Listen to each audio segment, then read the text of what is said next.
Hello, I'm ready to read chapter 3 in our book 20 and 10, and it's called The Cave. Next day at recess time, as he went past me, Henry whispered, "Go up there and wait for me." Of course, I knew what he meant, and when no one was looking, I went around the house and raced up the hill. It was bright sunshine, and I was not afraid. I found the place with the triangular stone in midstream, and I sat down and waited. I was not going to open up the safe without Henry.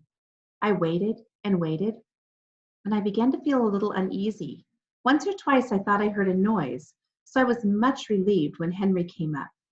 Arthur was with him. "I brought him," said Henry. "I think he should be in with us on this." I was glad. I liked Arthur. So we all three knelt, and Henry very carefully removed the slab. Without looking inside the safe, he said to Arthur, "You have the first look." Arthur did. He did not say a word. "What do you think of our safe?" I asked. "Isn't it a grand hiding place?" Still, Arthur did not say a word. "Take it out, Arthur," Henry said. "After all, it was your treasure first."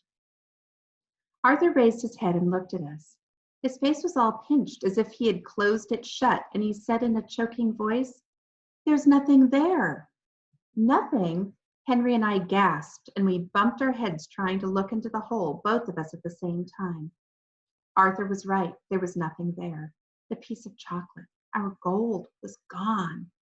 "Who could," started Henry, and then we three jumped because we heard the noise of stones kicked by footsteps, and I saw something blue behind a bush, and then it disappeared. "There, there, catch her," I screamed.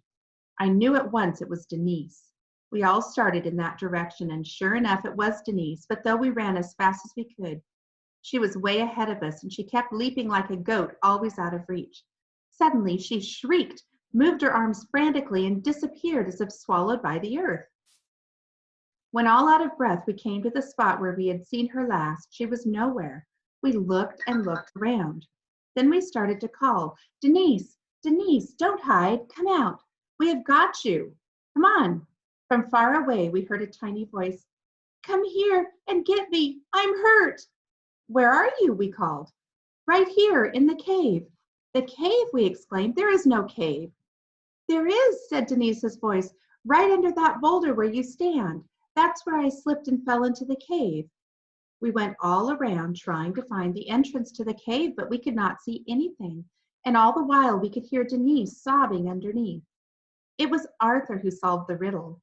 At the bottom of the boulder there was a crack. We had paid no attention to it because it was much too small for anyone to go through it. But as a matter of fact, it could be done. That is what Arthur discovered.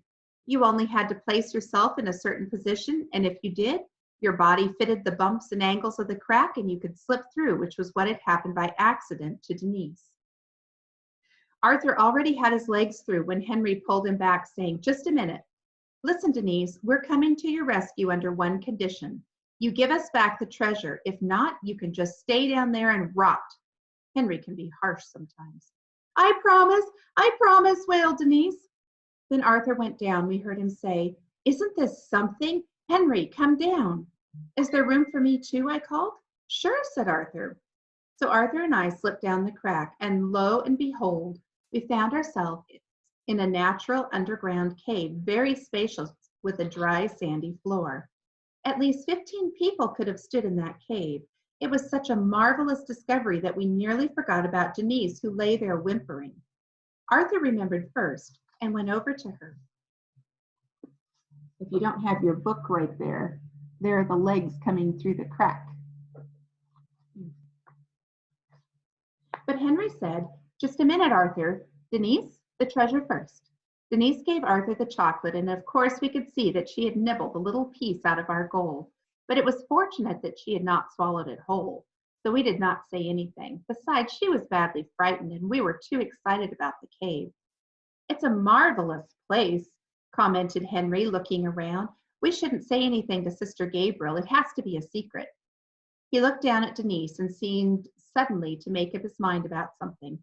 "Let's sit down and celebrate," he said. "Let's all, the four of us, eat up the treasure now." Denise's eyes shone. "Cross my heart," she said. "I won't tell anyone about our cave, and I am sorry. I really didn't want to eat the treasure all by myself. I wanted one lick. I haven't had any chocolate for so long. I just wanted a taste. One lick, like Janet had. Then we knew for sure that she had spied on us and that it had been her footsteps we had heard the evening before. And I knew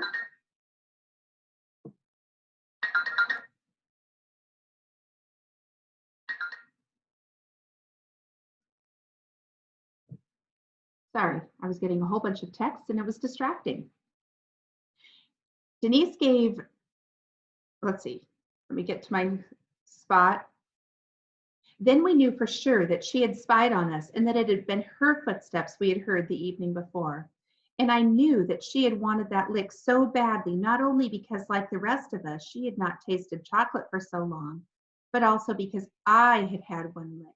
And she was jealous that Henry had shared the gold with me. But I didn't say anything because she was truly sorry, and she was hurt. And also, I kept thinking that if Henry had chosen her instead of me, I would have been so mad that I might have done worse than Denise did. Arthur summed up everything nicely. Let us all be friends. We shook hands, and the four of us ate the treasure very, very slowly, one tiny bit each in turn. Then Arthur went up again to see if the coast was clear.